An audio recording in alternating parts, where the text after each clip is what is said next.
الحمد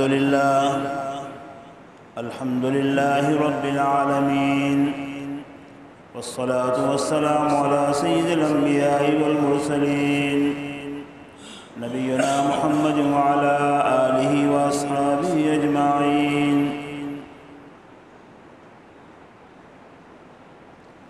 أما بعد، فأعوذ بالله من الشيطان الرجيم. بسم الله الرحمن الرحيم. والعصر إن الإنسان لفي خسر إلا الذين آمنوا وعملوا الصالحات وتواصوا بالحق وتواصوا بالصبر. یہ سورت مسلسل 4 جمعہ سے آپ سن رہے ہیں. اگرچہ یہ قرآن پاک کی چھوٹی سی صورت ہے، لیکن اس کے اندر بہت کچھ اللہ نے سمو دیا ہے. اسی وجہ سے امام شافعی رحمۃ اللہ علیہ فرماتے ہیں کہ اگر آدمی اس صورت کو سمجھ لے اور اس پر عمل کر لے تو اس کے لیے کافی ہو جائے. یعنی مطلب یہ ہے کہ اس کی زندگی سنبھل جائے. چنانچہ جو ہے اس صورت پاک کے ذیل میں مفسرین نے بہت کچھ لکھا ہے. پہلے تو جو ہے اس کا مختصر مفہوم اور مطلب تو آپ سمجھ چکے ہیں. اب اس صورت کے اندر اللہ تبارک و تعالیٰ نے قسم کھائی ہے والعصر. عصر کے معنی زمانے کے بھی ہوتے ہیں اور عصر کے معنی جو ہے عصر کے وقت کے بھی ہوتے ہیں. زمانے کی قسم کھانے کا مطلب یہ ہے کہ زمانے کے اندر شر اور خیر دونوں ہوتا ہے. اسی وجہ سے جس کے اوپر شر غالب آ گیا تو ان الانسان لفی خسر، انسان گھاٹے میں پڑتا ہے، نقصان میں پڑتا ہے. اور اگر اس کے اوپر شر غالب نہیں آیا بلکہ خیر اور بھلائی اس کے اندر آ گئی تو آگے اس کا بیان ہے الا الذین آمنوا وعملوا الصالحات. اسی طریقے سے جو ہے عصر کے معنی عصر کے وقت کے بھی ہوتے ہیں، اس لیے کہ عصر کا وقت جو ہے پورے دن کا نچوڑ ہوتا ہے. پورے دن کے اندر آدمی جو کام کرتا ہے یا تو وہ شر ہوگا یا خیر ہوگا، اچھا کام ہوگا یا برا کام ہوگا، اور اسی کی بنیاد کے اوپر اس کی زندگی کے حالات بھی بنے گی. جیسے کہ روایتوں میں آتا ہے کہ جب مردہ قبر میں دفن کیا جاتا ہے تو اس وقت اس کو جب فرشتے اٹھاتے ہیں سوال کرنے کے لیے تو اس کو عصر کا وقت نظر آتا ہے، اور ایسے وقت نظر آتا ہے کہ گویا سورج ڈوبنے کے قریب ہے. اس لیے کہ عصر کا وقت سورج ڈوبنے تک رہتا ہے تو سورج ڈوبنے کے قریب قریب اس کو محسوس ہوتا ہے. اگر وہ مومن ہے تو فرشتے اس کو پوچھتے ہیں ہر ایک کو تو پوچھتے ہیں من رب ہو، تیرا پروردگار کون ہے. تو اگر جو ہے وہ مردہ مومن ہے تو دیکھتا ہے کہ بھئی سورج تو غروب ہونے کے قریب ہے، عصر کا وقت ہے، میری عصر کی نماز جائے گی. لہٰذا وہ فرشتوں سے کہتا ہے دعونی اصلی، ابھی تمہارے سوال کا جواب میرے پاس ہے، مجھے چھوڑ دو میں نماز ادا کر دوں. کتنا خوش نصیب ہے وہ مومن کہ جس نے دنیا میں اپنی زندگی کو خیر اور بھلائی کے ساتھ گزارا ہوگا تو اس کو قبر میں بھی خیر اور بھلائی نظر آئے گی. اور نماز خیر اور بھلائی ہے، لہذا وہ مردہ کہے گا کہ دعونی اصلی، مجھے چھوڑ دو، مجھے نماز پڑھنی. تو ایک تو جو ہے مردے نے یہ کہا کہ مجھے چھوڑ دو نماز پڑھو، تو گویا اس نے جو ہے اپنا جذبہ ظاہر کیا کہ چونکہ زندگی بھر عصر کا وقت وہ وقت ہے کہ جب کہ لوگ عام طور پر ان کا کاروبار بڑی گرمی پر ہوتا ہے اور کاروبار کے سمیٹنے کا اور حساب کتاب کا وقت ہوتا ہے، اس لیے آدمی اس میں مشغول ہوتا ہے. یا بہت سے لوگ ہوتے ہیں کہ عصر کی نماز کے بعد سیر و تفریح میں کھیل کود میں لگ جاتے ہیں. شیطان نے ہمیں یہی سمجھا دیا کہ عصر کا وقت عصر کے بعد کا وقت تو کھیلنے کودنے کا ہے، سیر و تفریح کا ہے. اور یہ عصر کے وقت میں سیر و تفریح کا مزاج بننے والی قوم عیسائی قوم،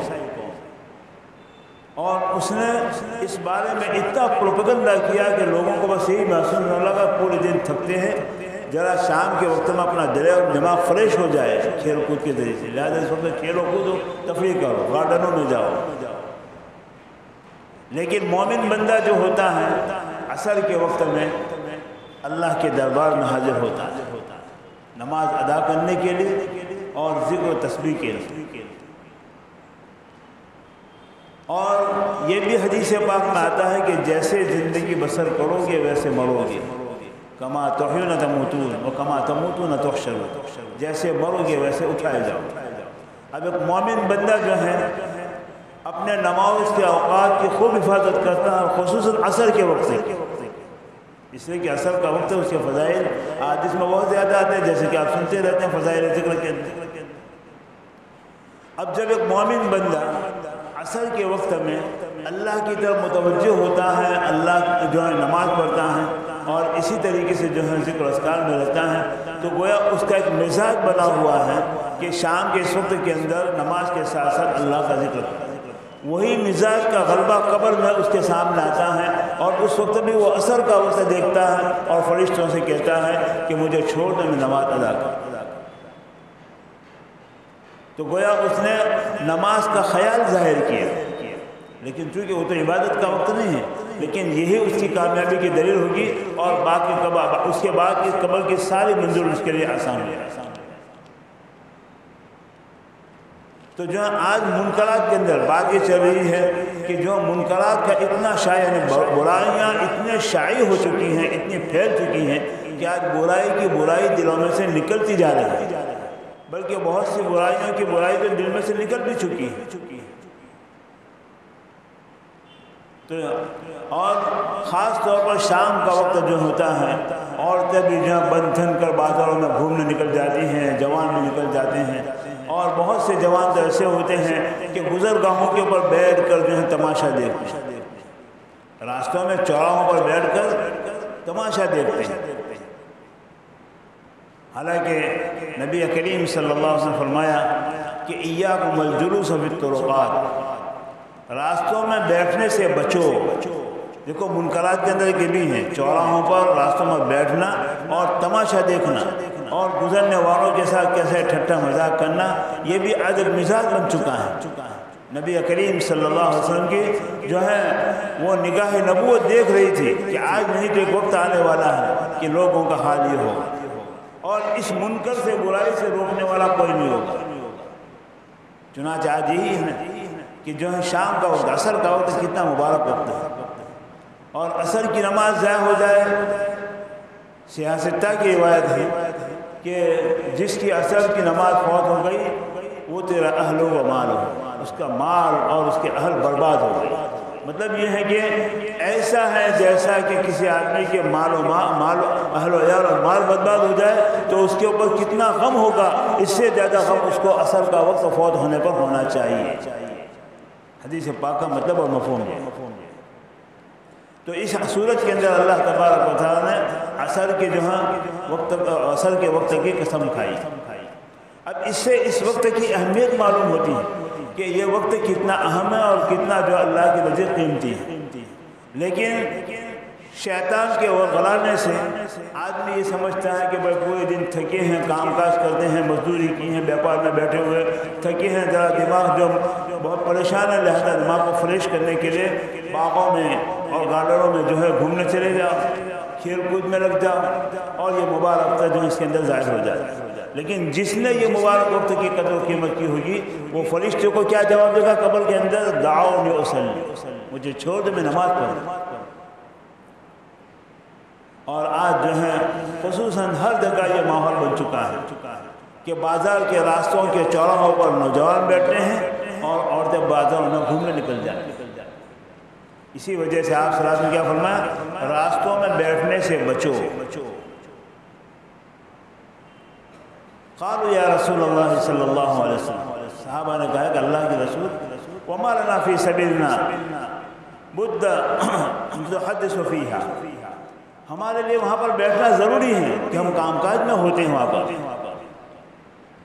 تو اگر آدمی کسی ضرورت کی وجہ سے مثال کے طور پر راستے میں کوئی پٹارا لے کر بیٹھتا ہے بیچنے کے لیے، یا لاڑی کھڑی ہے یا اور کچھ ہے، تو اس صورت کے اندر جو ہے اس کی ایک مجبوری ہوتی ہے تو اس مجبوری کے درجے میں آپ صلی اللہ علیہ وسلم نے کیا فرمایا؟ فَإِذَا أَبَيْتُمْ إِلَّا الْمَجْلِسَ، اگر تم بیٹھنا ہی چاہتے ہو تو آتوا الطریق حقہ، تو راستے کا حق ادا کرو۔ دیکھو اللہ تبارک و تعالیٰ نے ہمیں ایسا مذہب اور ایسا دین دیا ہے اور ایسا نبی دیا ہے کہ جس نبی نے زندگی کے ہر شعبے میں رہنے کا طریقہ سکھایا، ہر شعبے کے آداب سکھلائے کہ ہر شعبے کا ادب کیا ہے، رہنے کا طریقہ کیا ہے، اور ہر ایک کے ساتھ یہاں تک کہ راستے کا بھی حق بتایا۔ اب دوسری قومیں کہیں گے راستے کا کیا حق ہے؟ ارے راستے کا حق نہیں تو پھر ٹریفک پولیس کیوں کھڑی کی جاتی ہے؟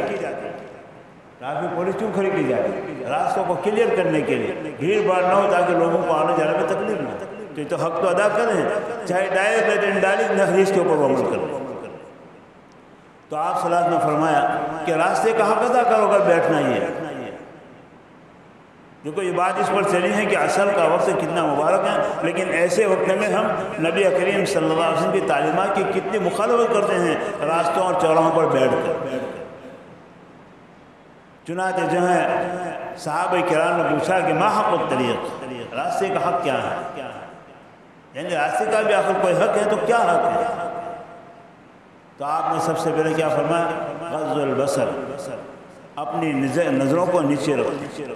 اب دوستو تماشا دیکھنے کے لیے بیٹھے ہوں تو پھر ایسے وقت میں آدمی جو ہے وہ تماشا ہی دیکھے گا، بد نظریہ کرے گا، تو ایک ہی وقت کے اندر کتنی منکرات ہو رہی ہیں۔ عصر کے وقت کی توہین ہو رہی ہے، عصر کا مبارک ضائع ہو رہا ہے، اور راستوں میں بیٹھ رہے ہیں، راستوں کا حق ادا نہیں ہو رہا ہے۔ اور اسی طرح کے راستے میں بیٹھ کر نبی اکریم صلی اللہ علیہ وسلم نے فرمایا کہ اگر تمہیں بیٹھنا ضروری ہے کوئی کام کاج کی وجہ سے تو اپنی نظروں کو نیچے رکھو، تماشا دیکھو۔ بد نظریاں بھی ہوتی ہیں، کوئی گزر گیا اور اس کو دیکھ لیا تو اس کے بعد میں کوئی بات ایک جانتا ہے تو ایک نے تبصرہ شروع کیا، سارے اس میں شریک ہو جائے۔ تو گناہ شروع کرنے والا ایک ہوتا ہے اور مبتلا سارے کے سارے ہوتے ہیں، اور اس سے کوئی روکنے والا نہیں۔ کوئی یہ نہیں کہتا کہ کوئی تماشا اس طریقے سے جو ہے راستوں میں مت بیٹھو، عورتوں کو جو ہے بازار میں نکلنے سے روکو، اور جوانوں کو راستوں میں بیٹھ کر غلط کام کرنے سے روکو، کوئی کہنے والا نہیں۔ تھا ایک وقت تھا چوراہوں کے اوپر جو ہے اگر کوئی جوان بیٹھ جاتے تھے عورتیں گزرتی تھیں، حالانکہ اس وقت عورتیں بہت شرم حیا کے ساتھ بیٹھتی تھیں، لیکن کوئی بلا کے دیکھ لیتا تھا، جوانوں کو بلا کر دھمکاتا تھا۔ دیکھتے نہیں کہ عورتوں کے راستہ گزرنے کا اور تم یہاں بیٹھے ہو، روکنے والے تھے۔ لیکن آج جو ہے روکنے والے نہیں بلکہ کیوں بھائی بیٹھے ہو، کیونکہ وہ بھی ساتھ میں بیٹھ کر وہ بھی برائی میں مبتلا۔ تو آپ نے فرمایا راستے میں بیٹھنا ہی ہے تو غض البصر، اپنی نظر کو نیچے رکھو، یعنی نظر کو بچاؤ۔ نیچے رکھنے سے مراد کیا ہے؟ نیچے رکھ کر بھی دیکھے یہ نہیں، بلکہ نظر کو بچاؤ۔ برا کام دیکھنے سے، بری بات کو دیکھنے سے، غیر محرموں کو دیکھنے سے، عورتیں غیر محرم مردوں کو نہ دیکھے، غیر محرم مردوں عورتوں کو۔ دوستو آج یہ برائیوں کا شیوع اور پھیلاؤ اتنا زیادہ بڑا ہے جس کی وجہ سے آج دیکھو کہ مسجدوں میں نمازی تو ہیں لیکن نماز میں حاضری ہے، حضوری نہیں، دل حاضر نہیں۔ کیوں؟ اس لیے کہ آدمی تماشے دیکھتے دیکھتے مسجد میں آتا ہے، رکعت باندھے وہی تماشے اس کو نظر میں آتے ہیں، لہذا وہ مصلی پر جسم ہوتا ہے اور اس کا دل و دماغ کہیں اور پھر رہا۔ تو برائیوں کا ایک نتیجہ یہ بھی ہے اس کا نقصان کہ آدمی کا جو ہے عبادت و بندگی میں جی نہیں لگتا ہے۔ تو راستوں میں حدیث پوری کرو، راستوں کا حق آپ نے سب سے پہلے کیا فرمایا؟ اپنے نظروں کی حفاظت کی۔ پھر دوسری بات آپ نے فرمایا کف الاذی، راستے میں تکلیف دینے والی کوئی چیز ہو اس کو دور کرو، اور خود بھی اس طریقے سے مت بیٹھو کہ لوگوں کو گزرنے میں تکلیف کو روکنا۔ کف کے معنی روکنے کے ہوتے، کف الاذی تکلیفوں کو روکنا، چاہے خود اپنی ذات سے ہو یا دوسروں سے۔ اب آج بیٹھتے ہیں، بیٹھنے والے نوجوانوں کو اپنی جوانی کی مستی ہوتی ہے نا، تو کوئی بیچارہ ایسا ذرا کل کا کم گزر رہا ہے تو اس کو بلاتے ہیں اور اس کا ٹھٹا شروع کرتے ہیں۔ اب وہ تو بیچارہ جو ہے اپنی بے عزتی کی وجہ سے اپنا غم میں گھلتا جا رہا ہے، اور یہاں پر جوان ہنستے جا رہے ہیں، ان کو مزہ آتا ہے۔ اگر اس کی جگہ پر تمہارا باپ ہو، تمہارا بھائی ہو، تمہارا بیٹا ہو، بیوی ہو، اس کا کوئی ٹھٹا کرے تو تمہارے دل پر کیا گزرے؟ تو یہی تو دوسروں کا حال ہوتا ہے۔ ایسے ہی جو ہے راستے میں جا رہا ہے، کوئی دوست سامنے مل گیا، گاڑی کھڑی کر کے باتیں شروع۔ اب یہ یوں سمجھتے ہیں کہ راستے پر میرے سوا کوئی ہے نہیں، پیچھے راستوں کے گاڑیوں کی لائن لگی ہو لیکن کوئی پرواہ نہیں۔ یہ بھی تو جو تکلیف دینا، گندا پانی راستوں کے اندر پھینک دیا، لوگوں کو تکلیف ہو رہی ہے، اور اسی طریقے سے گزرنے والوں کو تکلیف ہو رہی ہے، اطراف میں رہنے والے گھر کو بدبو کی وجہ سے تکلیف ہو رہی ہے، لیکن کوئی پرواہ نہیں۔ یہ بھی راستے کی تکلیف۔ راستے میں جو ہے کیلے کے چھلکے ڈال دیے۔ اب کیلے کا چھلکا ایسی چیز ہے کہ اگر آدمی کا پاؤں پڑ جائے اور زمین ذرا ہموار ہو تو آدمی پھسل جائے۔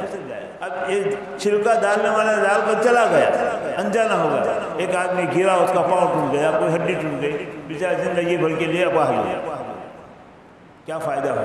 یہ بھی ایک منکر ہے، لیکن اسے روکنے والا کوئی نہیں۔ ارے گھروں کے آنگنوں کی صفائی، نظفوا اسنانکم، اپنے گھروں کے آنگن کو یا چوگان کو صاف رکھو۔ صفائی جو ہے اسلام کی بہترین تعلیم ہے، اور اس کو جو ہے ایمان کا ایک جز قرار دیا گیا، لیکن راستوں کے اندر گندی چیزوں کو ڈال دینا، راستے میں بیٹھ کر جو باتیں کرتے رہنا، گاڑی کھڑی کر دی۔ بہت سے لوگ مسجد میں آتے ہیں، دروازے کے اوپر گاڑی کھڑی کر دیتے ہیں پیشاب کرنے کی، کوئی سمجھتا ہے کہ میرے سوا کوئی آنے والا نہیں، اور راستے میں گاڑی چلتے چلتے ٹرکیں کھڑی کر دیتے ہیں اور باتیں شروع کر دیتے ہیں۔ ان کو اپنے باتوں میں مزہ آ رہا ہے، پیچھے رکنے والوں کو جو ہے تکلیف ہو رہی ہے، کوئی پرواہ نہیں۔ ایسے ہی اگر راستے میں کوئی جو ہے اس طریقے سے بیٹھے کہ آنے جانے والوں کو تکلیف ہو، مطلب کہ راستہ تنگ ہے اور مردوں کے بیٹھنے کی وجہ سے عورتوں کو گزرنے میں تکلیف ہو رہی ہے، شرم محسوس کر رہی ہے، یہ بھی تکلیف میں داخل۔ اب ایسی چیزوں سے کون روکنے والا؟ رمضان کا مہینہ آ رہا ہے، بہت سے لوگ میرے پاس آتے ہیں رمضان کے، مولانا جو محلے میں جوان بیٹھتے ہیں زور زور سے باتیں کرتے ہیں، کہہ لگاتے ہیں، اور کوئی کہنے والا نہیں۔ اب ان کو اپنے مجلس کے اندر اپنی مستی میں مزہ آ رہا ہے اور لوگوں کو تکلیف ہو رہی ہے۔ اور ایک مسلمان کو، کسی مسلمان کا کسی جاندار کو بھی تکلیف دینا انسان کو جو ہے خدا کی رحمتوں سے محروم کر دیتا۔ تو راستوں کی تکلیفوں میں یہ ساری چیزیں آتی ہیں، اور بہت سی چیزیں آتی ہیں اس کے اندر۔ پھر فرمایا کہ راستے کا تیسرا حق کیا ہے؟ رد السلام۔ کوئی آنے جانے والا تمہیں سلام کرے تو اس کے سلام کا جواب ہے۔ جانے والا السلام علیکم کہہ رہا ہے، لیکن وہ اپنی مستی میں ایسے مست ہیں کہ ان کو پتہ ہی نہیں چلا کون مسلمان گیا اور اس کو کیا تقریر ہے، اس نے سلام کیا نہیں کیا۔ اور چوتھی بات جو اس صورت کے متعلق ہے، والامر بالمعروف والنہی عن المنکر، کہ راستے میں بیٹھے ہو، کسی کو کوئی اچھی بات بتانے کا موقع ہے تو اچھی بات بتا دو۔ مثال کے طور پر کوئی بچہ ہے، وہ بچہ دوڑ رہا ہے اور دوڑ میں راستہ اچھا نہیں، گرنے کا خطرہ ہے، تو اس کو بلا کر کے بیٹا دوڑو مت، گر جاؤ، تو اس کے خاص خیر خواہی کی نہیں، خیر خواہی کرنا یہی اچھی بات ہے۔ ایسے ہی جو ہے جانے والا جا رہا ہے، اس کا پاجامہ تخنوں سے نیچے ہے، تخنوں سے نیچے پاجامہ کی کتنی زیادہ وعید ہے۔ حدیث پاک میں آتا ہے، بخاری شریف کی روایت، کہ تخنوں سے نیچے پاجامہ پہننے والا اللہ تعالیٰ قیامت کے دن اس کو گناہوں سے پاک نہیں کرے گا، لا یزکیہم ولا ینظر الیہم، اور ان کی طرف رحمت کی نظر بھی نہیں کرے گا، اور جہنم کی آگ میں وہ جلائے جائے گا۔ ہم خدا کو دھوکہ دینے کے لیے مسجد میں آتے ہیں اور در پٹا لیا اور وہیں سلام دے کر وہیں کھول کر جاتے ہیں، لے تو نے نہ کہا میں پہنتا ہوں۔ اللہ کی جو ہے امر کا مقابلہ ہے۔ ایسے ہی جو ہے راستے میں بیٹھنے والوں سے لوگوں کو تکلیف ہو رہی ہے، تو گزرنے والا بھی راستے کا حق ادا کرے کہ ان کو کہیں راستے میں مت، کسی کا ٹھٹا کرنا تو اس کا مذاق مت کرو، ورنہ تمہارا مذاق اڑایا جائے گا۔ جو آدمی کسی مسلمان کو بے عزت کرتا ہے، اللہ تعالیٰ ایسے وقت میں جبکہ وہ اللہ کی رحمت کا محتاج ہوتا ہے، اس کو ایسا رسوا کر دیتے یہاں تک کہ گھر بیٹھے اس کو رسوا کر دیتے، حتی یفضحوا فی بیتہ، الفاظ ہیں۔ تو فرمایا کہ راستے کا حق یہ ہے کہ اگر کوئی اچھی بات بتانے کا موقع ہو تو اچھی بات بتا دو، برائی سے روکنے کا موقع ہے تو برائی سے روک دو۔ کسی نے گاڑی راستے میں کھڑی کر دی، اس کو بلا کر سمجھا کر کہو کوئی گاڑی ذرا سائڈ پر کھڑی کر۔ کسی نے کوئی چھلکا پھینکا ہے، بچے نے پھینکا، اس کو بلا کر بیٹا اس کو اٹھا کر بازو میں پھینک دو، کبھی تو ہی آئے گا تو گر جائے گا، کوئی اور گر جائے گا۔ اس لیے کہ حدیث پاک میں کیا ہے، من رآ منکر فلیغیرہ، برائی کو دیکھے تو اس کو بدل لے، اس سے روکے یہ نہیں کہا بلکہ اس کو بدل لے۔ برا کام کر رہا ہے تو برے کام کی جگہ پر اس کو اچھے کام پہ لگا دے۔ کوئی آدمی جو ہے ہمارے دوستوں میں یا ہماری اولاد میں برے لوگوں کی صحبت میں تو اس کا اتنا کہنا کافی نہیں ہے بھائی برے لوگوں کے پاس مت بیٹھو، اتنا کافی نہیں، بلکہ یہ کہنے کے ساتھ ساتھ اچھے لوگوں کی صحبت میں اس کو بھیج دو۔ یہ ہے یغیر، اس کا نام بدلنا۔ تو بہرحال جو ہے آدمی دنیا کے اندر جیسا مزاج بنائے گا اسی مزاج کے مطابق قبر کے ساتھ، قبر کے اندر اس کے بلکہ موت کے وقت سے اس کے حالات شروع ہو جائے۔ لہذا اللہ تعالیٰ نے سورت کے اندر عصر کی قسم کھائی، اور عصر کی قسم کھائے تو اس میں ایک روایت کے مطابق، مفسرین کے قول کے مطابق عصر کے وقت کا تذکرہ ہے۔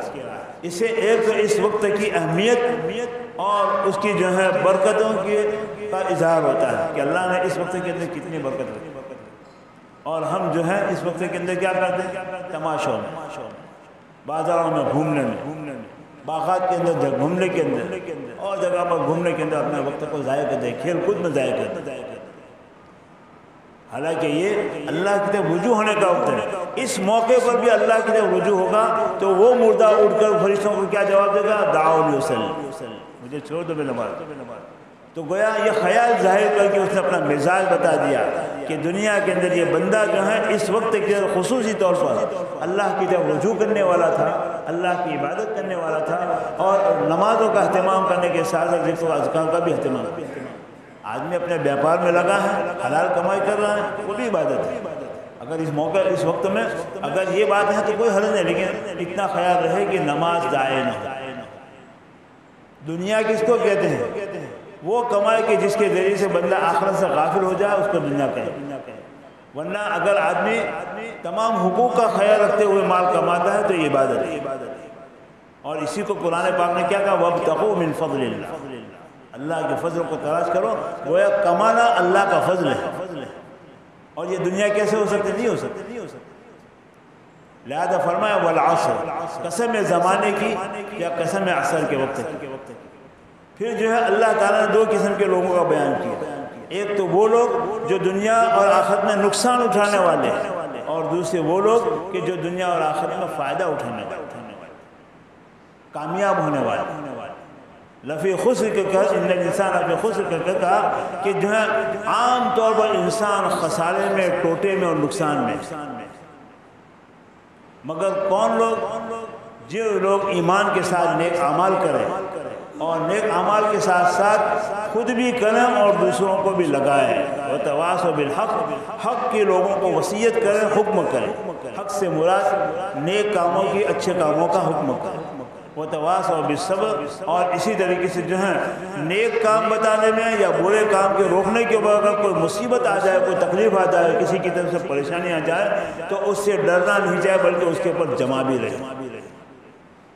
اسی وجہ سے بہت سے مفسرین نے وتواصوا بالصبر کا معنی کیا ہے اور لوگوں کو برائیوں سے روکتا بھی ہے۔